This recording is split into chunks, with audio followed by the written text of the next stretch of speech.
प्यारे बच्चों, आज हम शुरू कर रहे हैं +2 की इकोनॉमिक्स का पहला भाग और पहला पाठ, जिसके अंदर सबसे महत्वपूर्ण हमारा टॉपिक है, विषय है अर्थशास्त्र क्या है।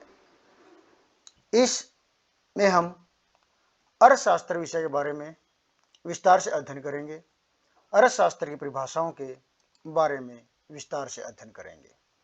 जैसा कि हम देख रहे हैं कि अर्थशास्त्र दो शब्दों से मिलकर बना है, जिसमें एक है अर्थ और दूसरा है शास्त्र। जैसा कि हम देख रहे हैं, अर्थ का मतलब होता है धन और शास्त्र का मतलब होता है पुस्तक, जिसमें किसी भी विषय का वैज्ञानिक रूप से अध्ययन किया जाता है। तो इस तरह से अर्थशास्त्र शब्द का अर्थ हो जाता है धन का शास्त्र। जिस तरह से हम यह देख रहे हैं कि शब्दकोश के अनुसार अर्थशास्त्र वह शास्त्र है जिसमें मनुष्य की उन सभी क्रियाओं या कार्यों का अध्ययन किया जाता है जो धन को कमाने व खर्च करने के संबंध में की जाती है। धन कमाने की क्रिया मनुष्य द्वारा अपनी आवश्यकताओं को संतुष्ट करने के लिए की जाती है, और जब एक बार आवश्यकता संतुष्ट हो जाती है तो कुछ आवश्यकताएं ऐसी होती हैं जो पुनः दोबारा से फिर उत्पन्न हो जाती है, और उस आवश्यकता को दोबारा से संतुष्ट करने के लिए फिर से धन को कमाने की क्रिया की जाती है। तो इस तरह हम देखते हैं कि मनुष्य की आवश्यकताएं कभी भी समाप्त नहीं होती, और वे आवश्यकताएं धीरे धीरे करके असीमित हो जाती है, जिनको संतुष्ट करने के लिए मनुष्य को धन कमाने की जो क्रिया है वो निरंतर करनी पड़ती है, और आवश्यकता को संतुष्ट करने के लिए धन को खर्च करने की क्रिया भी निरंतर करनी पड़ती है। तो इस तरह एक मनुष्य अपनी पूरी जिंदगी अपनी असीमित आवश्यकताओं को संतुष्ट करने के लिए सीमित धन को कमाने के लिए लगा रहता है और इस क्रिया को निरंतर करता रहता है। तो इस तरह हम कह सकते हैं कि अर्थशास्त्र वह शास्त्र है जिसमें मनुष्य के उन कार्यों का अध्ययन किया जाता है जिन्हें वे अपनी असीमित आवश्यकताओं को संतुष्ट करने वाले सीमित साधनों अर्थात धन को प्राप्त करने के लिए करते हैं। अर्थशास्त्र एक विकासशील शास्त्र है। इसका अभिप्राय यह है कि अर्थशास्त्र का निरंतर विकास होता रहता है। इसके अंदर नई नई चीजें जुड़ती रहती हैं। जिस प्रकार से अर्थव्यवस्थाएं विकसित होती रहती हैं, मनुष्य की जो आवश्यकताएं हैं वो बढ़ती रहती हैं, साधन नए नए बनते रहते हैं। तो इस तरह से अर्थशास्त्र की परिभाषाओं का भी विस्तार और विकास होता रहता है, और अर्थशास्त्र का भी विकास होता रहता है। समय समय पर विभिन्न अर्थशास्त्रियों ने इसकी अलग अलग परिभाषाएं दी है। वास्तव में अर्थशास्त्र की इतनी अधिक परिभाषाएं हैं कि उन्हें हम कुछ भागों में बांट करके या कुछ मुख्य भागों में बांट करके उनका अध्ययन करते हैं। तो जिस प्रकार हम यहाँ देख रहे हैं कि अर्थशास्त्र की सभी परिभाषाओं को हमने मुख्य तौर पर 4 भागों में विभाजित कर लिया है, जिसमें पहली परिभाषा है धन संबंधी परिभाषा, वेल्थ डेफिनेशन। दूसरी परिभाषा है भौतिक कल्याण संबंधी परिभाषा, यानी कि मटेरियल वेलफेयर डेफिनेशन। तीसरी परिभाषा है दुर्लभता संबंधी परिभाषा, स्केर्सिटी डेफिनेशन। और चौथी हमारी परिभाषा है विकास केंद्रित परिभाषा। तो इस प्रकार हमने देखा कि अर्थशास्त्र की जो बहुत ज्यादा परिभाषाएं हैं, उन परिभाषाओं को हमने मुख्य तौर पर 4 भागों में बांट लिया है। अब हम इन सभी परिभाषाओं का विस्तार से अध्ययन करेंगे कि परिभाषाएं कब दी गई, किसके द्वारा दी गई, इनकी कमियां क्या हैं, इनके लाभ क्या हैं, इन सारे का हम विस्तार से आगे अध्ययन करेंगे। तो अर्थशास्त्र की प्रथम और सबसे पहली परिभाषा धन संबंधी परिभाषा है, जो कि परंपरावादी अर्थशास्त्री और आधुनिक अर्थशास्त्र के पिता व जनक जिन्हें माना जाता है, एडम स्मिथ ने 1776 में प्रकाशित अपनी पुस्तक an inquiry into the nature and causes of wealth of nation में दी थी। उनके अनुसार अर्थशास्त्र की परिभाषा इस प्रकार है, अर्थशास्त्र राष्ट्रों के धन की प्रकृति तथा कारणों की खोज है। इस परिभाषा के अनुसार जो हम बात समझ सकते हैं वो ये है कि इसमें हम इस बात का अध्ययन करते हैं कि धन क्या है, धन की मात्रा को कैसे बढ़ाया जा सकता है, आर्थिक विकास के लिए धन की बचत तथा निवेश कौन कौन से तत्वों पर निर्भर करता है। यहाँ धन का अर्थ सब प्रकार की भौतिक वस्तुओं से है जो दुर्लभ है या सीमित है। तो इस प्रकार हमने देखा कि एडम स्मिथ ने पूरा का पूरा जो जोर था वो धन के ऊपर दिया हुआ था और उसकी इसी अधिकता को देखते हुए कुछ अर्थशास्त्रियों ने इस परिभाषा की आलोचना भी की है।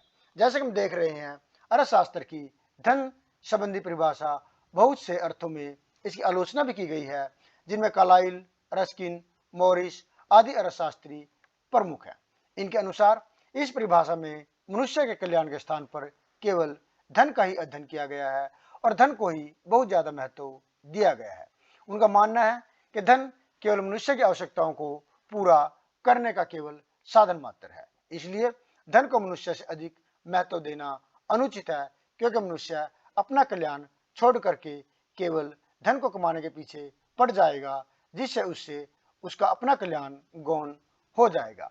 इसमें केवल भौतिक वस्तुओं को ही धन मानकर उनका अध्ययन किया गया है, जबकि अभौतिक वस्तुएं तथा सेवाएं जो होती हैं वो भी मनुष्य की बहुत आवश्यकताओं को पूरा करती है, उनको संतुष्ट करती है, जिनको इस परिभाषा में कोई महत्व नहीं दिया गया है, जबकि उनका भी मनुष्य कल्याण में काफी महत्व है। जैसे डॉक्टर की सेवाएं, सैनिक की सेवाएं, एक्टर आदि की सेवाएं, इन सेवाओं को धन नहीं माना गया है, जबकि किसी भी अर्थव्यवस्था की आर्थिक क्रियाओं में इन क्रियाओं का भी बहुत ज्यादा महत्व होता है।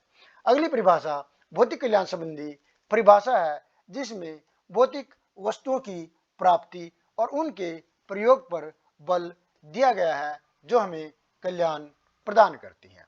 तो अगली परिभाषा नव परंपरावादी अर्थशास्त्री डॉक्टर मार्शल ने 1890 में प्रकाशित अपनी पुस्तक प्रिंसिपल ऑफ इकोनॉमिक्स में दी थी। उनके अनुसार अर्थशास्त्र जीवन के साधारण व्यवसाय से उनका क्या अभिप्राय है, इसके बारे में हम आगे अध्ययन करेंगे। के संबंध में मानव जाति का अध्ययन करता है, यह व्यक्तिगत तथा सामाजिक कार्यों के उस भाग का अध्ययन करता है जिसका घनिष्ठ संबंध कल्याण प्रदान करने वाले भौतिक पदार्थों की प्राप्ति तथा उनका प्रयोग करने से है। जैसा कि यहाँ हम देख रहे हैं कि अल्फ्रेड मार्शल ने अर्थशास्त्र में भौतिक पदार्थों के ऊपर बल दिया है और यहाँ पर उन्हीं से मनुष्य को कल्याण प्रदान करने की बात कही गई है। इस परिभाषा में भी कुछ कमियां हैं, क्योंकि यहाँ केवल भौतिक पदार्थों की बात करी गई है, अभौतिक पदार्थों अथवा सेवाओं की कोई बात नहीं की गई है। साधारण व्यवसाय से भी इनका कोई संबंध स्पष्ट नहीं है कि साधारण व्यवसाय किसे माना जाए। इन्हीं कुछ चीजों को लेकर अगले कुछ अर्थशास्त्रियों ने इस परिभाषा की भी आलोचना करी है। इस परिभाषा की व्याख्या अगर हम करें तो इस परिभाषा के अनुसार साधारण व्यवसाय से अभिप्राय मनुष्य के उन कानूनी अथवा वैध कार्यों से हो सकता है जो वे धन कमाने के लिए करते हैं। गैर कानूनी क्रियाओं को आर्थिक क्रियाओं में कभी भी शामिल नहीं किया जाता। दूसरा, यह परिभाषा केवल भौतिक वस्तुओं का अध्ययन करती है जिन्हें सामाजिक मनुष्य अपने कल्याण को बढ़ाने के लिए प्राप्त करता है और उनका प्रयोग करता है। तीसरा, यह परिभाषा केवल समाज में रहने वाले मनुष्य की ही आर्थिक क्रियाओं का अध्ययन करती है, जबकि जो व्यक्ति एकांत में रहता है या समाज से बाहर रहता है वो भी अपना जीवन यापन करने के लिए आर्थिक क्रियाएं करता है। इन्हीं कुछ बातों को आधार बनाकर अगले कुछ अर्थशास्त्रियों ने इसकी भी कुछ आलोचनाएं की है। जैसे लंदन स्कूल ऑफ इकोनॉमिक्स के प्रसिद्ध अर्थशास्त्री लॉर्ड रॉबिन्सन ने इस परिभाषा में भी कुछ कमियां निकाली हैं और उनको लेकर के आलोचना की है।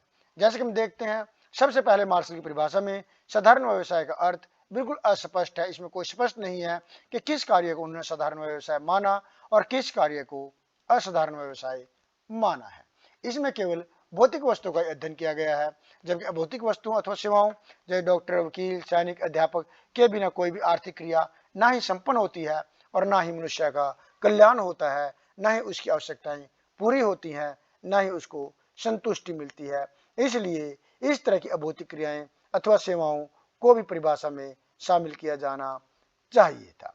इसमें केवल कल्याण प्रदान करने वाली ही आर्थिक क्रियाओं का अध्ययन किया गया है, जबकि अर्थव्यवस्था में बहुत सी क्रियाएं ऐसी भी होती हैं जो मनुष्य को कल्याण प्रदान नहीं करती, जैसे शराब, बीड़ी, सिगरेट, एटम बम, हथियार आदि का उत्पादन करने जैसी कल्याण प्रदान न करने वाली क्रियाएं भी अर्थव्यवस्था में संपन्न की जाती है।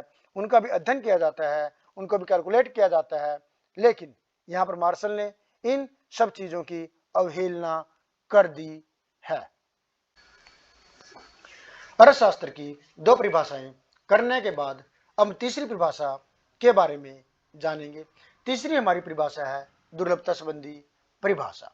दुर्लभता संबंधी परिभाषा रॉबिन्स ने 1932 में प्रकाशित अपनी पुस्तक an essay on the nature and significance of economic science में दी थी। उन्होंने इस अर्थशास्त्र में अर्थशास्त्र की दुर्लभता संबंधी परिभाषा दी है। दुर्लभता से अभिप्राय होता है वस्तुओं की सीमितता, वस्तुओं की कमी जो मांग की तुलना में पाई जाती है। रॉबिन्स के अनुसार अर्थशास्त्र वह विज्ञान है जो विभिन्न उपयोगों वाले सीमित साधनों तथा उद्देश्यों में संबंध रखने वाले मानवीय व्यवहार का अध्ययन करता है। इनके अनुसार हमारे पास जो सीमित साधन होते हैं उनके बहुत से उपयोग होते हैं और उनका प्रयोग हमें अपने उद्देश्यों को ध्यान में रखते हुए अपनी आवश्यकताओं को संतुष्ट करने के लिए करना पड़ता है।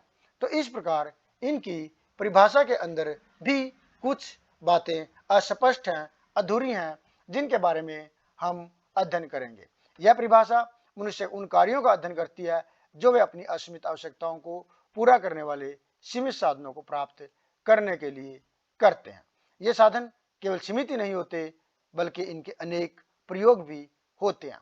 जैसे हमारे पास दूध है, एक तो उसकी मात्रा कम होती है और उसके प्रयोग भी अनेक होते हैं। जैसे हम उससे दही जमा सकते हैं, लस्सी बना सकते हैं, मिठाइयाँ बना सकते हैं, खीर बना सकते हैं और उसको पीने में या चाय बनाने में प्रयोग कर सकते हैं। ठीक इसी प्रकार से धन भी हमारे पास सीमित मात्रा में होता है और इसके सैकड़ों प्रयोग होते हैं। इससे हम अपनी सैकड़ों आवश्यकताओं को पूरा कर सकते हैं। तो इस प्रकार अर्थशास्त्र असीमित आवश्यकताओं को पूरा करने वाले सीमित साधनों जिनके अनेक प्रयोग होते हैं उनके बीच में चुनाव करने का अध्ययन होता है कि हम उन सीमित साधनों में से अपनी असीमित आवश्यकताओं को किस तरह से पूरा करें, कौन कौन सी असीमित आवश्यकताओं को पहले पूरा करें, कौन कौन सी आवश्यकताओं को बाद में पूरा करें। डर्बिन, एली आदि अर्थशास्त्री इस परिभाषा में भी कुछ कमियां निकालते हैं, कुछ कारणों से इसकी भी आलोचना करते हैं। सबसे पहले रॉबिन्स ने अर्थशास्त्र को केवल चुनाव का अर्थशास्त्र बना दिया है। दूसरा, इसका मनुष्य कल्याण तथा उसकी समस्याओं को सुलझाने से संबंध नहीं है। जैसा कि हम देख रहे हैं कि पहली ही लाइन के अंदर रॉबिन्स ने अर्थशास्त्र को जो चुनाव का अर्थशास्त्र बनाया है, तो हर जगह चुनाव नहीं किया जा सकता, हर जगह चीज़ों को चुना नहीं जा सकता। कई बार हमारी मजबूरियां हमें चुनाव करने से रोकती हैं और हमें उसके अनुसार काम करना पड़ता है। मनुष्य के कल्याण तथा उसकी समस्याओं को भी किस तरह सुलझाया जा सकता है, इसके बारे में भी रॉबिन्स ने कोई स्पष्ट बात नहीं की है। जैसे कि हम यह तीसरी परिभाषा में देख रहे हैं कि कल्याण के बारे में कोई स्पष्ट बात नहीं की गई कि मनुष्य का कल्याण किस तरह से होगा, किस तरह वस्तुओं को चुनाव करने से, किस तरह प्रयोग करने से मनुष्य अपना कल्याण कर सकता है। अर्थशास्त्र क्षेत्र को अनावश्यक रूप से बहुत बड़ा बना दिया गया है। यदि सभी दुर्लभ साधनों के चुनाव का अध्ययन किया जाए तो ये बड़ा मुश्किल कार्य होगा। यह धारणा भी गलत है कि सभी समस्याएं दुर्लभता के कारण ही उत्पन्न होती हैं। कई समस्याएं ऐसी होती हैं जो प्रचुरता या अधिकता के कारण उत्पन्न होती हैं, जैसे बेरोजगारी, यानी कि लोगों की अधिकता के कारण बेरोजगारी पैदा होती है। महामंदी, वस्तुओं की अधिकता के कारण मंदी आती है क्योंकि वस्तुएं अधिक हैं, खरीदने वाला कोई है नहीं है, मांग कम है। तो इस तरह से कई समस्याएं केवल दुर्लभता, कमी, सीमितता के कारण पैदा नहीं होती, बल्कि बहुत सी समस्याएं अधिकता के कारण भी पैदा हो जाती हैं, जिसकी रॉबिन्स ने अवहेलना करी है, जिसके बारे में कोई स्पष्ट रूप से उन्होंने नहीं बताया है। इसी प्रकार अगली और आखिरी हमारी परिभाषा है विकास केंद्रित परिभाषा, जिसको आधुनिक परिभाषा भी कहा जा सकता है और आज अर्थव्यवस्थाओं के विकास के लिए यह परिभाषा सबसे महत्वपूर्ण है। आधुनिक अर्थशास्त्री व नोबेल पुरस्कार विजेता प्रोफेसर सैमुअल्सन के अनुसार उन्होंने इस परिभाषा को दिया है। इसके अलावा अन्य कई अर्थशास्त्रियों ने भी विकास केंद्रित परिभाषाएं दी हैं, लेकिन हम यहाँ पर नोबेल पुरस्कार विजेता प्रोफेसर सैमुअल्सन के अनुसार ही परिभाषा की व्याख्या करेंगे। अर्थशास्त्र वह शास्त्र है जिसमें मनुष्य के उन कार्यों का अध्ययन किया जाता है जो वे अधिकतम संतुष्टि प्राप्त करने के लिए सीमित साधनों के उचित प्रयोग के संबंध में करते हैं। तो यहाँ हम देख रहे हैं कि इसके अंदर सीमित साधनों यानी कि जो कम साधन होते हैं, सीमित होते हैं, एक तरह दुर्लभ होते हैं, तो इसके अंदर रोबिन्स की परिभाषा का भी कुछ मेल मिलन इसके अंदर किया गया है। अधिकतम संतुष्टि या जिसको कल्याण भी कहा जा सकता है, इसके अंदर मार्शल की कुछ परिभाषा का मिश्रण है।